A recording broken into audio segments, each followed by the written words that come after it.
Hello, my name is Howard Kaplan, and I'm really big on science. I read med books, and my mind is really good, and I understand lots of things. And I feel it's very important that people watch this episode of Democracy Now! Concerning the coronavirus and Trump's response to this whole situation is utterly ridiculous.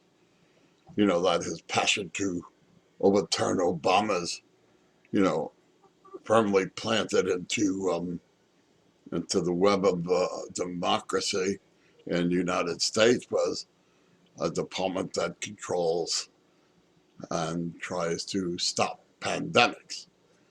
They gutted it, and the coronavirus is very serious. So, I read about the disease. It's very problematic because it causes damage to the cells that have the cilia on it, and those little hair-like structures help sweep the mucus out of your lungs, and very high risk for pneumonia. So he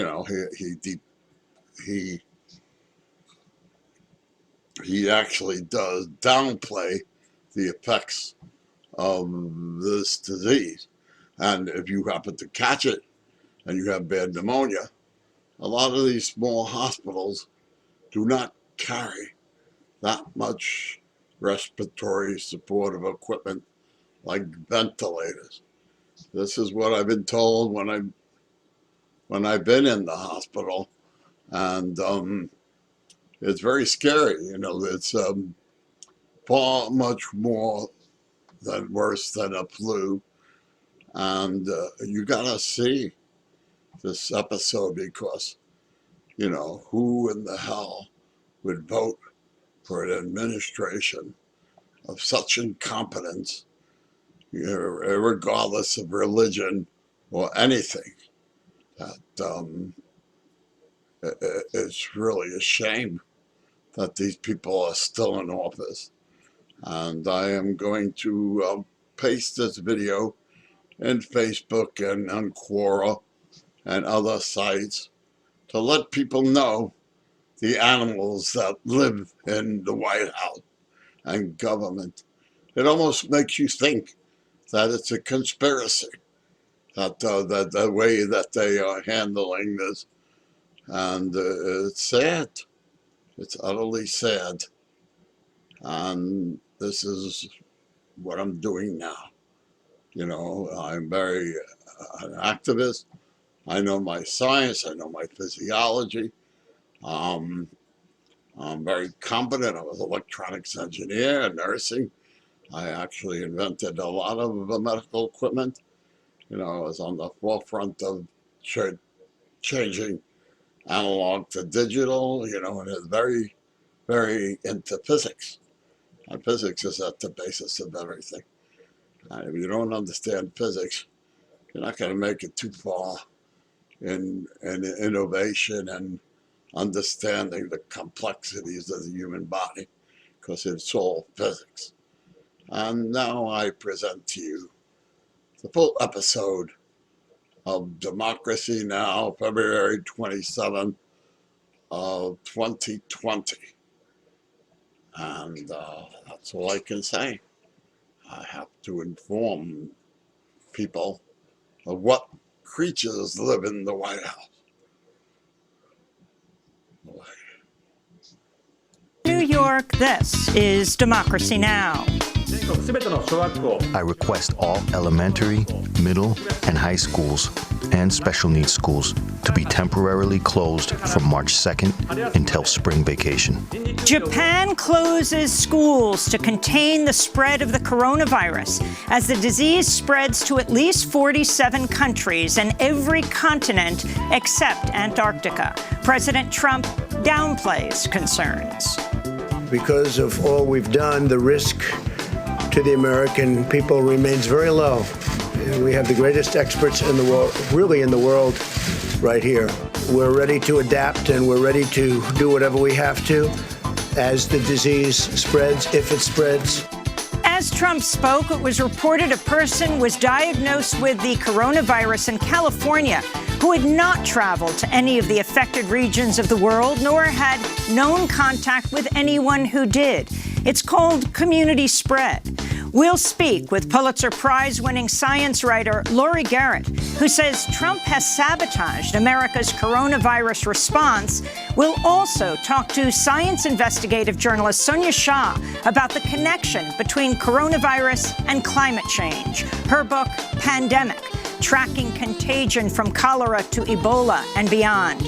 Then, as Trump leaves India, the death toll from anti-Muslim violence in New Delhi has risen to at least 34. 20 to 25 people started beating me. The rest were standing by as if they were watching a show. There were thousands behind them. They kept hitting me. Nobody came forward to save me. Somehow, some people came from the other side. I was like unconscious. I didn't have much consciousness. My clothes were drenched in blood. We'll go to New Delhi for the latest. All that and more coming up.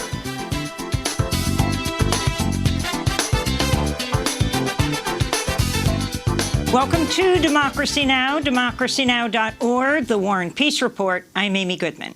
U.S. health officials said Wednesday they've identified the first case of a coronavirus infection by a person who had not traveled to any of the affected regions of the world nor had known contact with anyone else who did. The case in Northern California came as governments worldwide took increasingly severe measures to stop the transmission of the virus, which causes respiratory trouble and is sometimes fatal. In Saudi Arabia, officials have banned Muslim pilgrims from entering the country to visit the holy cities of Mecca and Medina. In South Korea, the number of coronavirus cases has passed 1,700, making it the largest outbreak outside of China.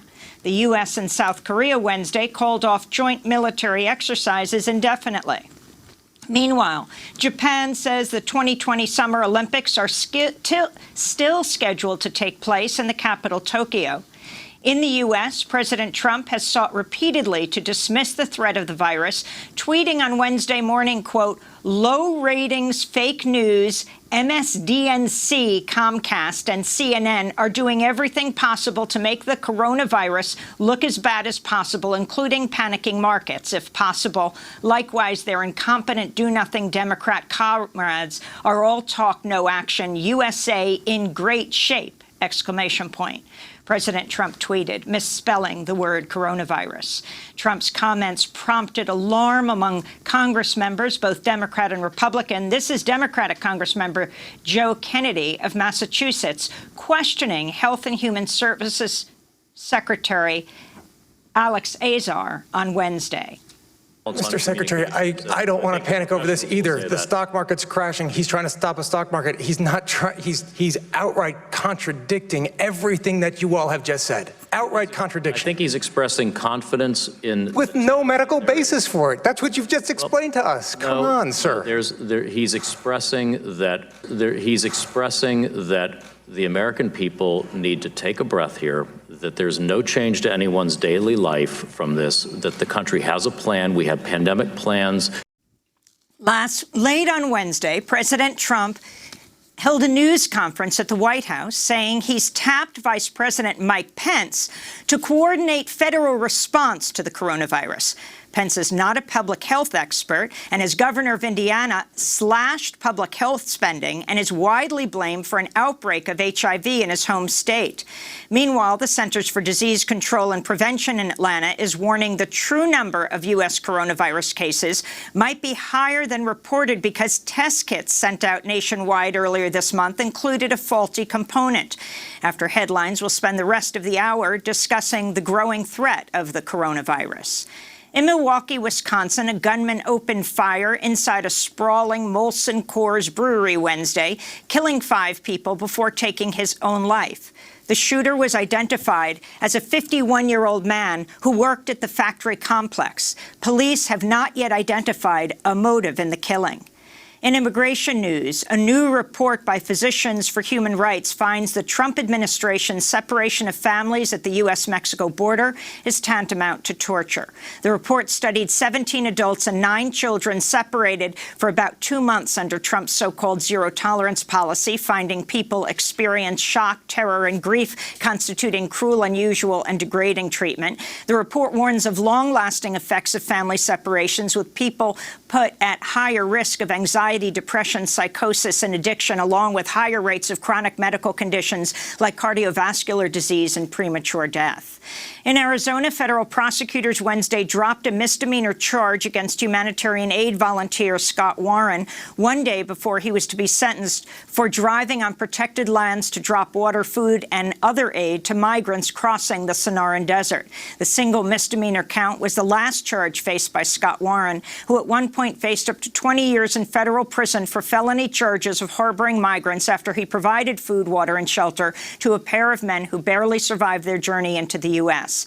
After a first trial ended in a hung jury, Scott Warren was acquitted of felony charges in a second trial. To see our full coverage of the Warren case, including our trip with him on a water drop in the Sonoran Desert last summer, go to democracynow.org.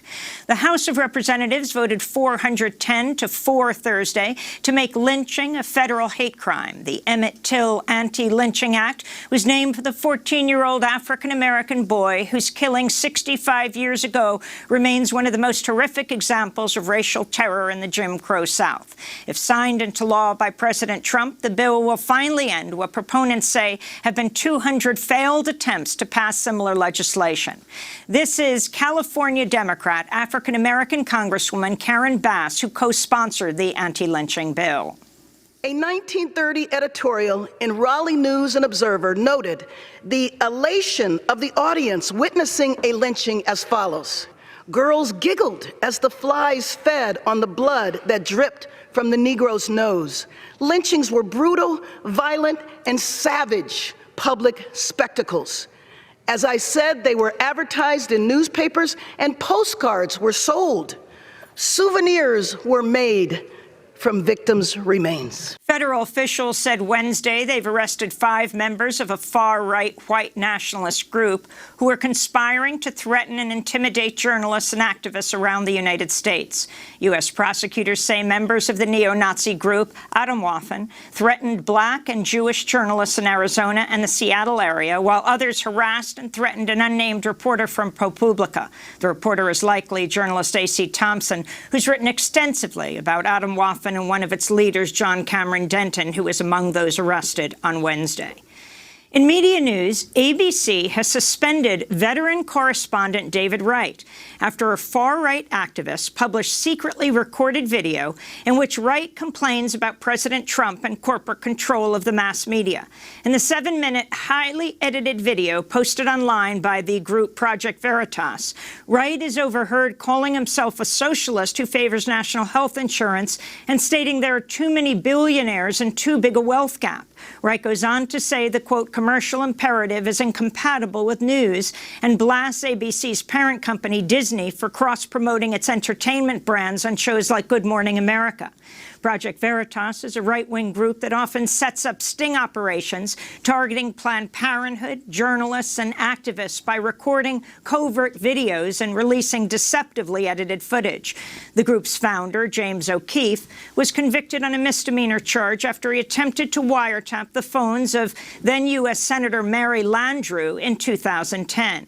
In response to its latest sting operation, media critic Dan Frumkin called Project Veritas loathsome, but said in this case the group had done the U.S. a favor. Frumkin wrote, quote, the group's sneaky surveillance has uncovered someone speaking profound truths about how commercial pressures have skewed corporate media's political news values, not toward making things up, but toward turning it all into shallow, value-neutral entertainment, unquote. In Saudi Arabia, U.S. Marines held joint military exercises Wednesday with their Saudi counterparts on the King Abdulaziz naval base. The war games along the Persian Gulf were widely seen as a warning to Iran. The joint exercises came as Houthi rebels in northern Yemen launched a new offensive following a recent increase in the number of U.S.-backed Saudi-led coalition airstrikes in Yemen. More than 100,000 people have died. Far more have been displaced since Saudi Arabia began its war on Yemen in 2015 with the support of the Obama administration at the time. In Philadelphia, 7 Jewish activists were arrested Tuesday outside Joe Biden's campaign headquarters, calling on the presidential contender to skip the annual conference of AIPAC, the American Israel Public Affairs Committee. Members of the progressive Jewish organization, If Not Now, are demanding Biden reverse decades of support for Israel's occupation of the West Bank and Gaza, first as head of the Senate Foreign Relations Committee and later as vice president.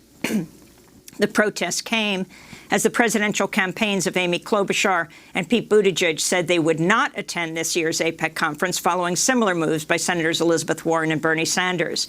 In a statement, If Not Now co-founder Danny Miscavige wrote, quote, "Even moderates in the Democratic Party are now refusing to attend a conference by a right-wing lobby that allies with bigots just to shield the Israeli government from any consequence for denying the Palestinian people freedom and dignity," unquote. Billionaire former New York City mayor and Democratic presidential hopeful Michael Bloomberg is scheduled to attend the AIPAC conference in March as a keynote speaker.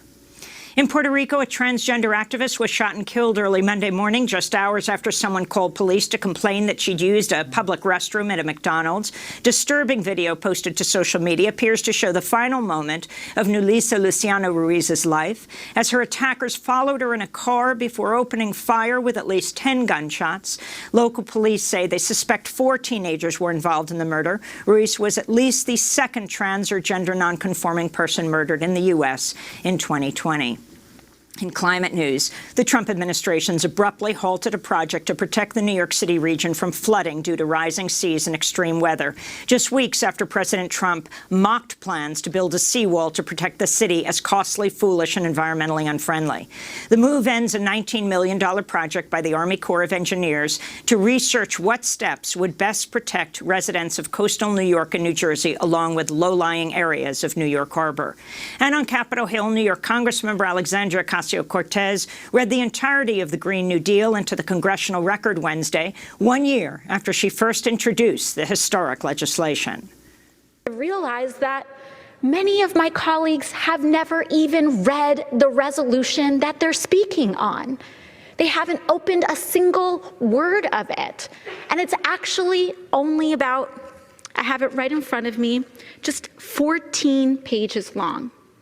So I have decided that since my colleagues, some of my colleagues across the aisle, could not, for some reason, read the resolution, that perhaps this hour would be spent best reading it to them.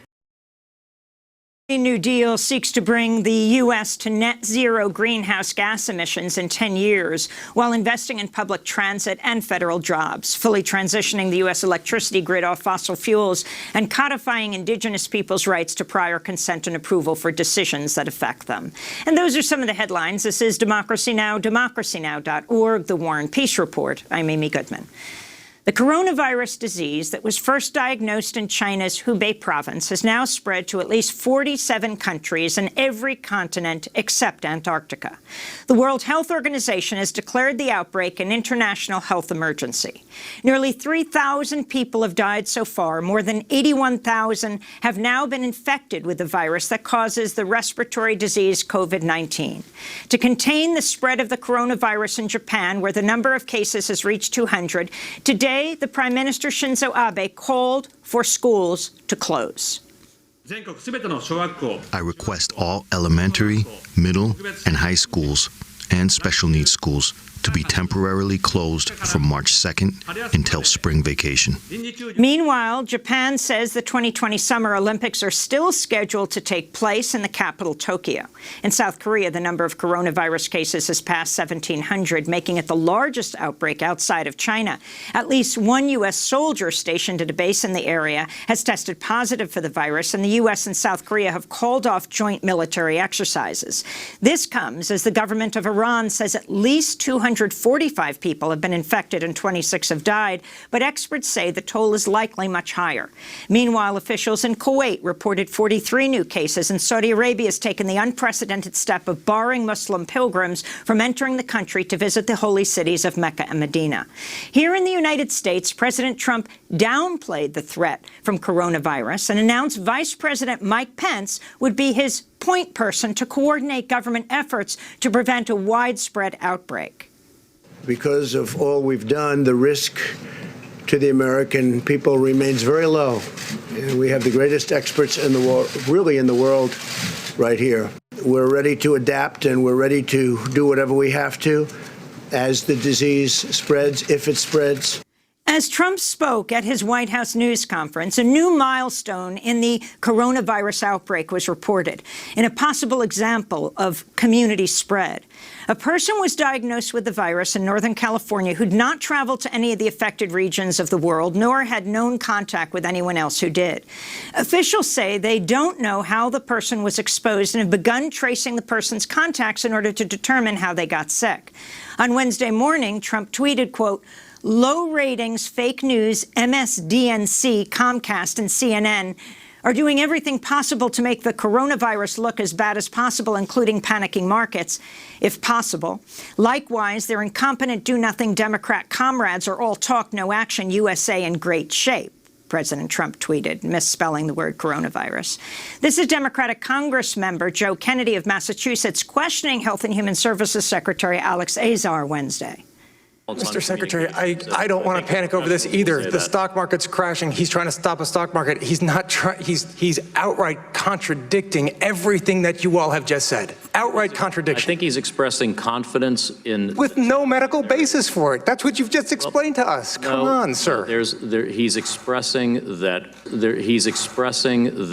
the American people need to take a breath here, that there's no change to anyone's daily life from this, that the country has a plan. We have pandemic plans. Meanwhile, the Centers for Disease Control and Prevention in Atlanta is warning the true number of U.S. coronavirus cases might be higher than reported because test kits sent out nationwide earlier this month included a faulty component. To break down the news on the outbreak worldwide and here in this country, we're joined here in New York by Laurie Garrett, former senior fellow for global health at the Council on Foreign Relations, Pulitzer Prize-winning science writer, author of several books, including Ebola, Story of an Outbreak, The Coming Plague, Newly Emerging Diseases in a World Out of Balance, and Betrayal of Trust, The Collapse of Global Public Health. In a recent piece for Foreign Policy, she wrote, Trump has sabotaged America's coronavirus response. And she has another piece, How China's Incompetence Endangered the World. Laurie, welcome back to Democracy Now! It's great to have you with us. So talk about the first news conference President Trump has held at the White House as he appointed, he wouldn't call him the czar, but as he appointed the vice president, Pence, as the point person on dealing with the coronavirus. Well, obviously, Pence needed some job besides Space Force. So now he has something to do in the White House. But all joking aside, Pence is not a medical expert, and he certainly is not someone who's demonstrated particularly great amount of respect for science. When he was governor of the state of Indiana, the opioid crisis started in southern Indiana, and suddenly people were injecting opioids. He went to his God and came back and told the legislature that he did not believe that any human being should receive sterile syringes to assist them in being a drug addict. His own legislature countered him. He vetoed. Meanwhile, according to a study published by Yale University, at least 250 people got infected with HIV as a result of this crazy policy. And he also, of course, defunded Planned Parenthood, leading the movement in Congress, and they had the one HIV testing site in the area. And it was the Indiana model that President Trump cited in saying that he was qualified to lead this effort. Exactly. Now, let's talk about what's happening here. While it is said that the U.S. has far fewer cases of coronavirus than anywhere else, in fact, there is almost no testing that's being done. We can't say that we don't have a lot of cases. The last time I looked at the count, we had tested 456 people in the entire United States. To put that in comparison, in Seoul, South Korea alone, they've tested 35,000. Now, you're not going to find cases if you're testing 456 people out of 260 million Americans. You're going to miss quite a number. What we should be doing right at this moment, the most urgent thing we should be doing, is testing every single pneumonia patient that is hospitalized. Because if there's likely to be a sneak through of this epidemic, it's going to come through as a pneumonia patient. It's going to be diagnosed as flu or some other cause. And it's actually going to be this coronavirus, and COVID-19 will break out in the hospital ward. Because what we've seen all over the world so far is these outbreaks really explode when they hit one of two things: a religious site, where you have large concentrations of people coming in for a religious festival of some sort, or a hospital. And if the index of suspicion isn't very, very high among the healthcare workers— or a cruise ship. Well, cruise ship, that's just a petri dish. But if the healthcare workers aren't really on their toes, really alert, thinking what if, and they don't have the right protective gear, then as they examine that patient, they become infected. And so this is our problem right now. Now, this particular case in Northern California is very worrying because the individual lived in a rural area, was not a traveler, didn't know any travelers, was a local worker of some sort. We don't know a lot of details, 61-year-old male, and was in various health facilities getting misdiagnosed. And it was the health providers themselves who were saying to the public health of California, which was in turn saying it to CDC in Atlanta, we want this person tested for the coronavirus. We think that's what this is. And the CDC said, no, it doesn't look like it, and didn't do a test. On Capitol Hill, lawmakers grilled senior administration officials over their response to the crisis. This is Louisiana Republican Senator John Kennedy, who on Tuesday blasted the acting Homeland Security Secretary Chad Wolf for struggling to produce basic facts about the coronavirus outbreak. You're supposed to keep us safe. My budget supports the men and women of the Department of Homeland Security. You're the Secretary of Homeland Security. Yes, sir. And you can't tell me if we have enough respirators. What I would tell you is that the budget, my budget, our operations are focused not only on the men and women of DHS, making sure they're protected to do their jobs, to screen individuals coming in. We're working with HHS, CDC, and their budgets know the answer, do you? to ensure that they have enough medical equipment. Do we have enough face masks? We, for the Department of Homeland Security, we do. I'm not asking for the Department of Homeland Security. Are you looking? I'm asking for the American people. For the entire American public? Yes.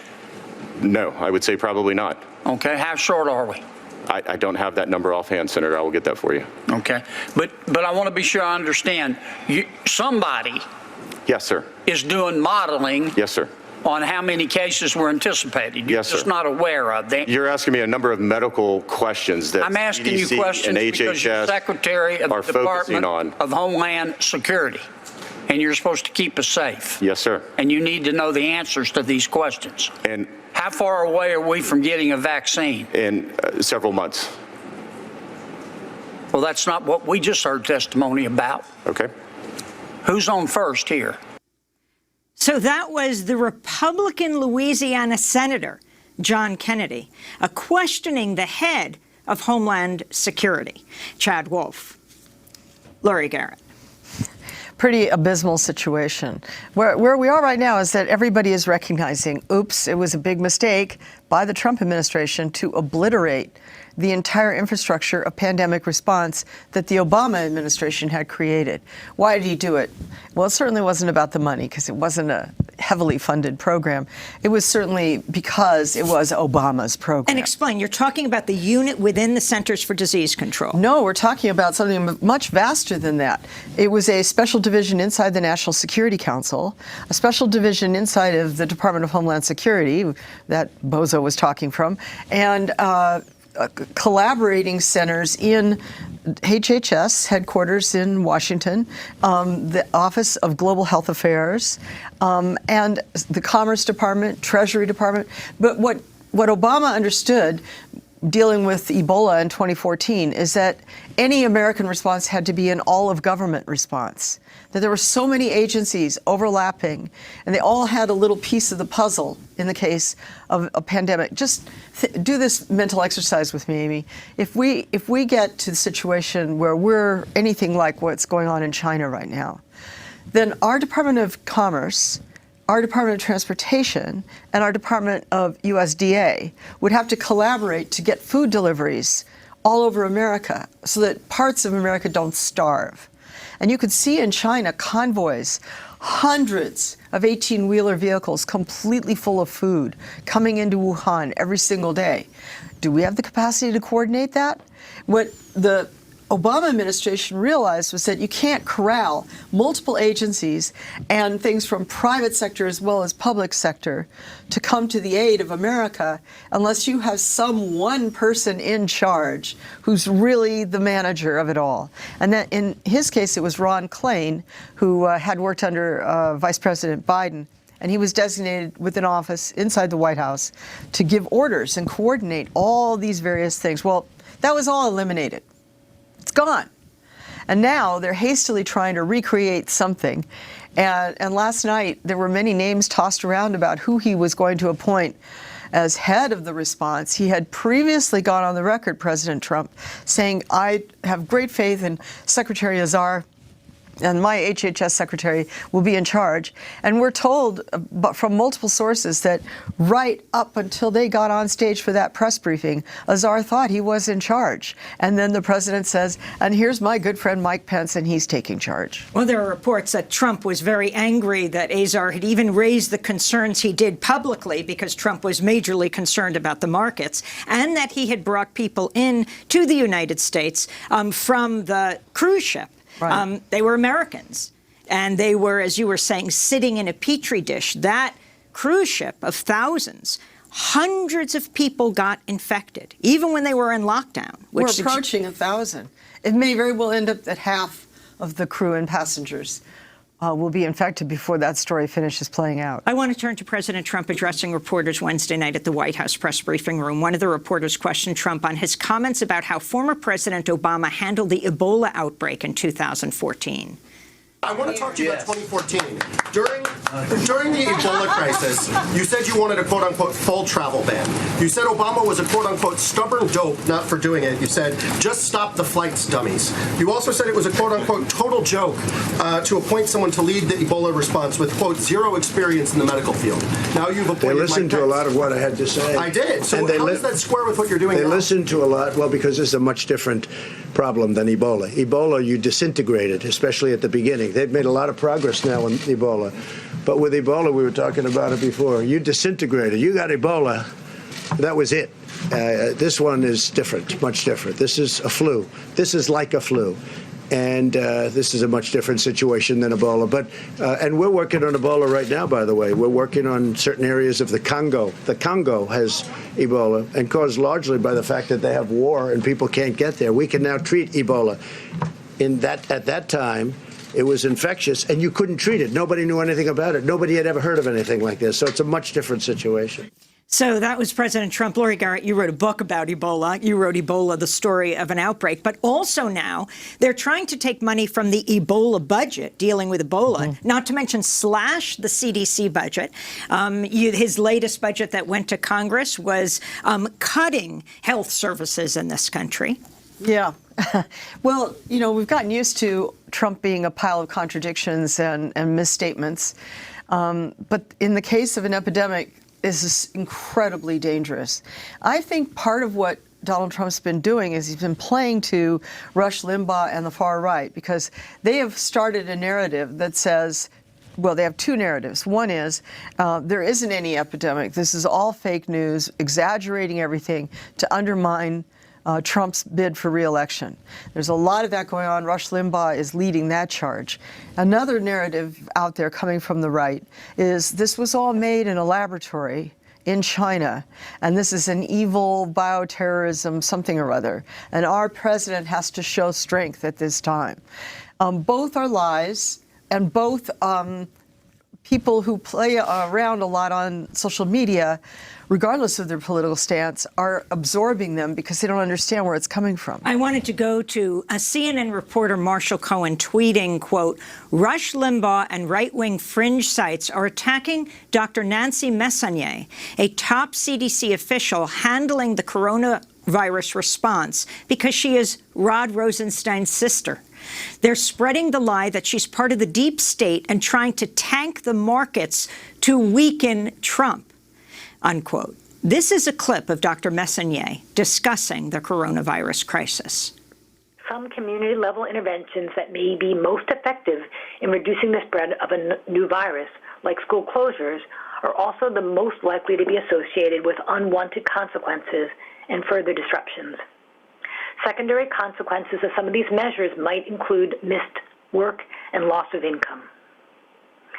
I understand this whole situation may seem overwhelming and that disruption to everyday life may be severe, but these are things that people need to start thinking about now. So that's Dr. Nancy Messonnier. Laurie Garrett. Yeah, well, she's right, and we all need to be getting ready. I mean, we don't need to be distracted by this insane political situation. We need to be focused on what we're going to do when this virus sweeps across America. And it's no longer a, distant, crazy idea. The kind of things I've received death threats. Every time I'm on your show, somebody calls and tries to kill me.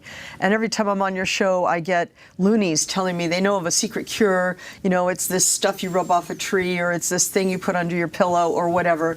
And if I don't show positive response and say, oh, yay, I'm going to tell America to use that junk you scraped off a tree, then they threaten me. And there are people who want any epidemic situation to be something they can exploit for a set of principles they have or ideas. But this is not the moment for that. We have a very narrow window, America, to get our act together. And getting our act together means at an individual level, at a community level, at a business level, at a school level. It even seems that President Trump doesn't understand the deadly nature of this. He was being questioned by Sanjay Gupta of CNN at that news conference. And he did not seem to understand that the coronavirus is, 20 times more deadly than the flu? No, more like 2,000 times. No, he completely got his numbers wrong, although numbers probably are not his forte to begin with. He said, well, let's say it correctly rather than misinform. The coronavirus mortality rate is running somewhere between 2 to 4%, and depending where you look and which population groups you're in. The 1918 flu, which was the most devastating influenza in the history of our species, was less than 2%. So this is already more lethal than the pandemic of 1918. Garden variety everyday flu, it's about 0.1 to 0.01% fatal. Final comments as we look at what's happening in the world, every continent but Antarctica. What does it mean to have a unified response? Well, we won't have a unified response. We don't. It's fragmented. It's fragmented within countries, and it's fragmented among countries. Already everybody's sealing their borders. Everybody starts saying, no, you can't fly here, you can't. What we're going to see, and what's unfolding now, and the reason that the smart guys on the stock market are getting upset, is that the whole globalization system, the chain of supply and shipping is fragmenting. And it's fragmenting amid fear and amid the false idea that in the age of air travel, you could somehow stop a virus by just saying, no, you're not allowed to land at that airport. Well, how did this fellow way up in Northern California in a rural area get infected? We've been screening at San Francisco airport since day one of this mess. So I think that the problem is we don't have a solidified response. And what you're going to see, and it's already playing out, is this NIMBY attitude. You know, we already have states saying, we're not going to allow you to put quarantine people in our state. Ship them to another state. And, oh, my state has plenty of masks on supply. We're not sharing them with the bozos next door. In every tabletop exercise I've ever been in for the last 30 years, role-playing what would happen in an outbreak, the solidarity between the states of the United States completely breaks down. States put borders. They won't let you come on a highway, and they block goods from leaving the state. No, that may be destined for Illinois, but we in Indiana want those supplies. You can't take them to Illinois. Well, we're going to leave it there now, but of course we'll continue to cover this. Laurie Garrett, the former senior fellow for global health at the Council on Foreign Relations, Pulitzer Prize-winning science writer. Among her books, Ebola, Story of an Outbreak, The Coming Plague, Newly Emerging Diseases in a World Out of Balance, and Betrayal of Trust, The Collapse of Global Public Health. When we come back, is there a connection between the coronavirus and climate change? Stay with us.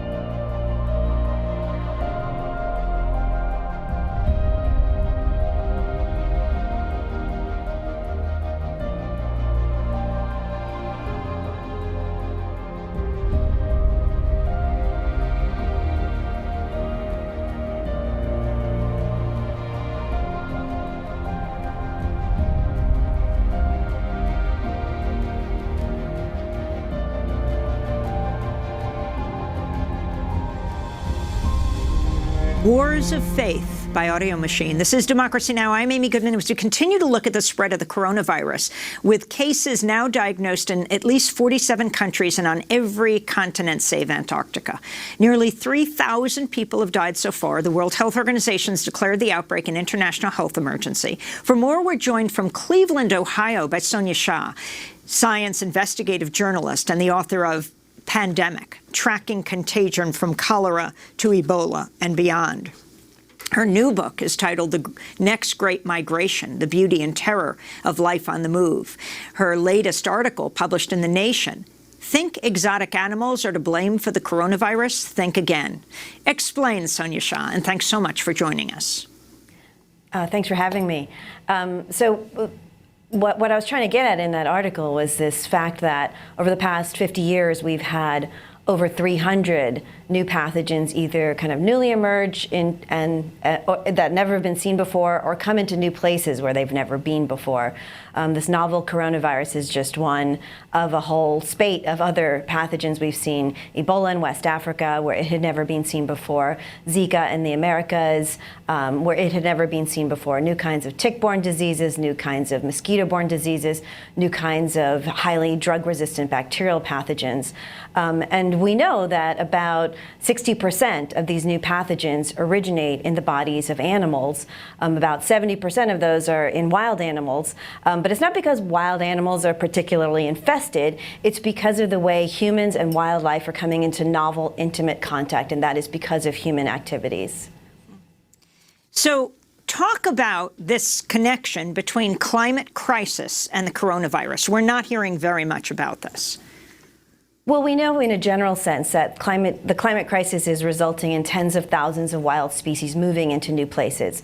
It's scrambling our migration patterns. And so that's going to contribute to this broader phenomenon of people and wildlife coming into new kinds of contact.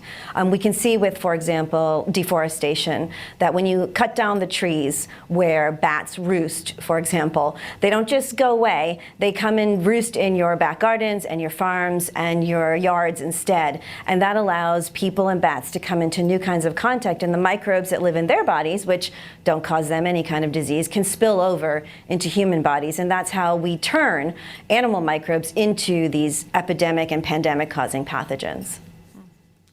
So how should this be dealt with? How should people understand the coronavirus? Diseases always exist, but how are epidemics and pandemics preventable?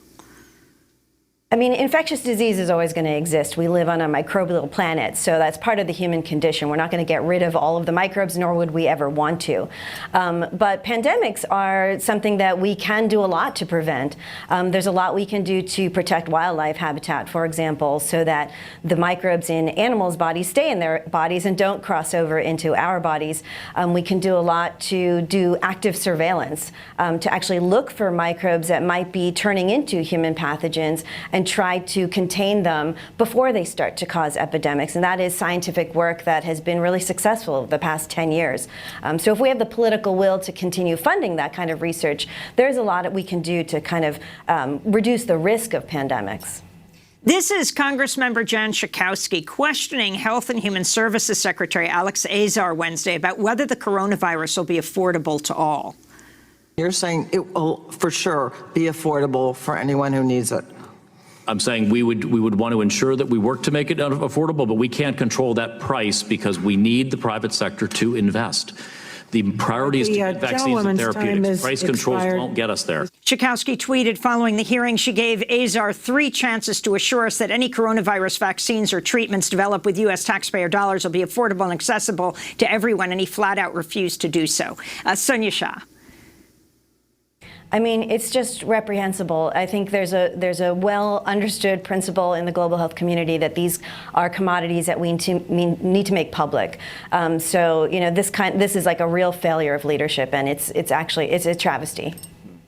Finally, what do you feel the corporate media, the mainstream media, is missing here that you feel is essential for people to understand? I think there's a sense in which we kind of frame narrative around disease outbreaks as something foreign, like an encroachment from outside that invades us, and kind of posits us as sort of these passive victims. But actually, and I think that really obscures the larger story, which is that there's a lot of human agency involved in how we're turning microbes into pathogenic and pandemic-causing pathogens. So I think we need to recast the whole way we talk about disease as not a problem of foreign invasion. We talk a lot about places when we talk about where diseases come from. We talk about the Wuhan flu or the Spanish influenza, even though that influenza did not originate in Spain. So there's a sense in which we want to try to make it seem like these are foreign things that are coming to get us and encroach upon us, and that's a habit of mind that we have around a lot of other subjects as well. But I think that obscures what our own role is. And there's a lot we can do and that we are doing. We are turning a lot of these microbes into these pathogenic microbes instead. And finally, with the Trump administration gutting the very government programs that were tasked to deal with something like this, the CDC cut 80% of its efforts to prevent global disease outbreaks because it was, quote, running out of money. The department went from working in 49 countries to just 10, with President Trump and with his isolationist tendencies. Why give money to other countries? Explain why, Sonia Shah. Well, I think the other program that's been cut that it probably protected us from unknown pathogens that we don't know how much we've been protected is the PREDICT program, which was through the USAID and funded scientists to actually look for microbes that might be turning into pathogens. And over 10 years, they found about 900 different microbes that might be doing that, and were able to contain them at their source. So that's the kind of program that the Trump administration also cut. And I think the reason they gave was that they were uncomfortable funding cutting-edge science. Well, Sonia Shah, I want to thank you for being with us, science investigative journalist, author of Pandemic, Tracking Contagion from Cholera to Ebola and Beyond. This is Democracy Now!, democracynow.org, The War and Peace Report. We will link to her piece in the Nation magazine that she just wrote called Think Exotic Animals Are to Blame for the Coronavirus? Think again when we come back. As Trump leaves India, the death toll from anti-Muslim violence in New Delhi has risen to at least 34. We'll go to Delhi. Stay with us. Who owns this land? There is a green mark on it. Mikasa es su casa, says the man who stole your land. Mikasa es su casa, says the man who sold your land. Is this tattoo henna or ink? Does it fade? Who remembers all of the patterns you've made?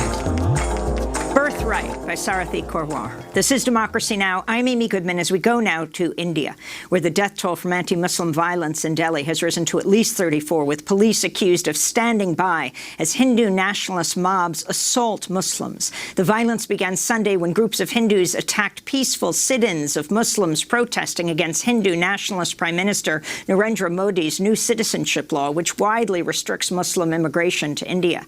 This is Mohammed Zubair, who said he was on his way home from a local mosque in northeast New Delhi when he was attacked by a mob. 20 to 25 people started beating me. The rest were standing by as if they were watching a show. There were thousands behind them. They kept hitting me. Nobody came forward to save me. Somehow, some people came from the other side. I was like unconscious. I didn't have much consciousness. My clothes were drenched in blood. Prime Minister Modi said nothing as the violence continued for days, instead hosting President Donald Trump on a two-day state visit in which Trump heaped praise on the Indian Prime Minister. This is Trump speaking about Modi at a news conference back in Washington Wednesday. He's a great gentleman, a great leader. It's an incredible country. We were treated very, very well, and we really enjoyed it. A lot of tremendous progress was made in terms of relationship. Our relationship with India is extraordinary right now, and we're going to be doing a lot of business with India. They're sending billions and billions of dollars now to the United States. On Sunday, human rights lawyer Arjun Sethi called Modi and Trump the worst kind of fascists. He tweeted, "Both Modi and Trump have criminalized minority communities, championed fake news and persecuted dissent, promoted supremacist ideologies, and played on the racism and anxiety of dominant communities," unquote. Modi broke his silence Wednesday, calling for peace on Twitter. But many critics have noted the Indian Prime Minister served as the Chief Minister of Gujarat when one of India's worst anti-Muslim riots took place in 2002 that left at least 1,000 people dead. After the bloodshed, the U.S. State Department revoked Modi's visa, saying it could not grant a visa to any foreign government official who was, quote, responsible for or directly carried out at any time particularly severe violations of religious freedom, unquote. Modi has never apologized for or explained his actions at the time. Well, for more, we're joined by two guests. From Democracy Now! Video stream in New Delhi, Neha Dixit is with us, independent journalist based there. Her investigative reporting focuses on politics, gender, and social justice, recipient of the 2019 International Press Freedom Award from the Committee to Protect Journalists. And in Ithaca, New York, speaking to us from Cornell University, Priya Gopal, who's on the Faculty of English at the University of Cambridge in Britain, author of Insurgent Empire, Anti-Colonial Resistance and British Dissent. We welcome you both to Democracy Now! Let's begin with Neha Dixit in New Delhi. Tell us what has happened there in the wake of President Trump's trip. What took place in New Delhi? Thank you, Amy. In the last 3 days, we've seen a spell of violence in various parts of New Delhi, especially in the northeastern district. As of now, the death toll has gone up to 34, but the people are still in the process of finding dead bodies everywhere and raising the official count.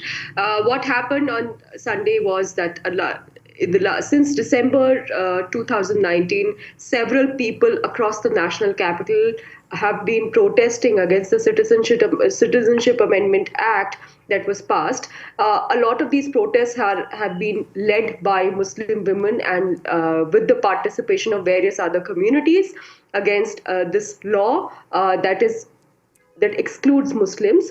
So on Sunday night, a pro-CAA group, pro-Citizenship Amendment Act group, which was led by a member of the Bharatiya Janata Party, the BJP, which is also Narendra Modi's party.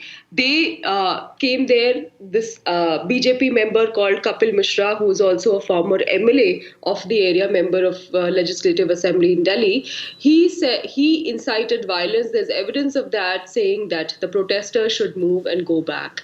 And it is from Sunday night till yesterday evening, the violence continues. Lots of schools, offices have been gutted. Most of these are working class Muslim areas. There are a large mob has been reported in various parts, stone pelting, using tear gas, using petrol bombs, and all this happened in the presence of police. There have been several videos that show that the police is standing while this kind of violence is being meted out by the mob on the people in these neighborhoods. The other thing also happened was that this is the first time yesterday I met several people who were injured. Apart from petrol bombs and guns and torches, acid was used on several people, so which is why lots of people have lost their eyes, have damaged faces. Again, each time somebody tried to stop the mob from attacks, the police did not help them. Instead stood as bystanders. Also, the police also joined at several places to raise Hindu slogans such as Jai Shri Ram. So this has been the situation in the last 3 days. 34 people who have been killed. The bodies are still at the hospitals. The postmortems are still conducted, but lack of government support, lack of administrative support has led to no timely treatment for the people who've been injured. And this has been brewing for the last 2.5 months since the government passed the Citizenship Amendment Act. Because it exclusively is meant to keep out the Muslim community in the country. And while these protests were resorting to non-violence and constitutionalism, clearly this kind of violence was used. And not just the various kinds of hate speeches have been used in the recent Delhi elections also. And it has created an atmosphere by the silence of the Prime Minister, under whose jurisdiction, under the central government, under whose the Delhi police is under, that anybody who raises right-wing Hindu nationalist slogans or takes their agenda forward on the road enjoy impunity and are encouraged by this kind of silence from Modi and the other ministers. And can you tell me, Neha, is this in any way where what just happened in New Delhi, is it related to President Trump being there and then being in Gujarat and 100,000 people for this Namaste Trump rally in answer to Trump going to Houston and welcoming Modi at that Howdy Modi rally? I would definitely say that the kind of Islamophobia that we have seen in the recent past, in the last few years in India, is also kind of encouraged by President Trump in the way he has treated the minorities everywhere else. This kind of Islamophobia is encouraged by this kind of silence also from President Trump, because he was asked a question during the press conference and he did not respond to it. So there is a clear connection. Also, the fact that these elements are emboldened by the visits of somebody like Trump. And recently we also had President Bolsonaro from Brazil, who kind of shares similar principles when it comes to minorities, when it comes to climate, when it comes to various other policies that leads to displacement. And when there is no reaction from them, and in fact they are seen as endorsing Prime Minister Modi in India, there is a kind of encouragement for such things here. I would also like to say that this is the first time, not the first time, but I would say we have not heard in the recent past where journalists in the last 3 days were actually attacked by mobs in the presence of police, and they were asked for their religion. So several non-Hindu journalists were threatened. They were forced to delete their videos, forced to delete photos. They were brutally attacked. Some of the Hindu journalists had to identify and say Hindu prayers so that they are let off by the mob. And this is unprecedented. And in this kind of a situation now, even reporting what is happening with a certain community has become such a problem. The other thing that happened was that lots of people who were injured and were in small nursing homes and needed better facilities and needed to be transferred to bigger hospitals. Ambulances were not allowed by the police to enter. So which is why on Tuesday midnight, some of the members of the civil society tried to contact the High Court, and the High Court at midnight some judges night passed an order saying that ambulances should be immediately allowed by the Delhi police, including several other things. Also, one of the judges who said that Delhi should not become like a 1984 situation. In 1984, Delhi witnessed a genocide of the Sikh community, and today we hear that that judge has been also transferred. So I also want to point out that the institutions, the police, the judiciary, and the other people in the administration who are supposed to protect the constitutional rights of people in India, in a secular India, are also under grave threat. Under the political pressure right now. I want to bring in Priya Gopal to this discussion. You're now in Ithaca at Cornell University. Your Twitter thread has been extremely significant in saying we have to reshape the framework that this is being seen in around the world and the language that's being used. Please explain, Professor Gopal. Well, I think that we have to drop the language of clashes and even riots and communal violence. A lot of the language, certainly in the British press, and I think in the American press as well, has been presenting this as a conflict between equal and opposite sides, as a kind of religious fight. It is not a religious fight. We are witnessing a situation of very deep structural violence. There is a majoritarian supremacist party in power in India, and mobs directly incited by senior Indian politicians are roaming around in Muslim-majority areas, identifying Muslim shops, businesses, homes, setting them on fire, identifying Muslims, beating them up. There is some pushback, certainly, as you might expect, but this is not a situation of equality. And I've said that any press outfit which refers to this as clashes between Hindus and Muslims, or even as kind of riots, is actually culpable of a dereliction of duty and certainly of critical analysis. This is not a situation where equal and opposite forces are in conflict. It's not even a civil war. What we have is a very dangerous supremacist ideology that is now out on the streets. And I'm afraid that the parallels with 1930s Germany are extremely clear. What has taken place in Delhi in the last couple of days is comparable to the Reichskristallnacht, when Jewish businesses were attacked and set on fire. And I think that the world really needs to wake up to the gravity of the situation in India, because we are in a situation not unlike what was happening in Germany in the 1930s in its 21st century variation. But I think that to just play this out as conflicts and clashes and religious fights, I think is deeply irresponsible. And President Trump paying homage to Mahatma Gandhi and at the same time hailing his $3 billion military helicopter deal with Modi, the significance of Trump's relationship with Modi. We just have 30 seconds.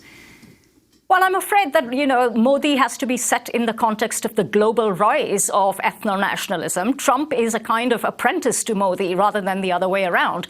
Trump, I think, watches the situation in India and probably sees this as really a fantasy come true. The using of Gandhi to sanitize what is happening in India is now an old story, and Trump is simply picking up the narrative that has already been peddled by the Indian state. But this is not Gandhi's India by a long shot. What we have here is violent supremacism out on the streets of India. And if the world doesn't take notice, then like the coronavirus, this is also going to spread, and we will all pay the price. Priya Gopal, I want to thank you for being with us, lecturer at the University of Cambridge, and Neha Dixit, an independent journalist based in New Delhi, India. And of course, we'll continue to follow this study. Tune in Tuesday night for Democracy Now!'s Super Tuesday Live special broadcast with The Intercept starting at 7 p.m. Eastern Time until midnight, right here at democracynow.org and on many stations around the country. We have job openings at Democracy Now! From producer to producing fellow to communications director and more. Go to democracynow.org. I'm Amy Goodman. Thanks for joining us.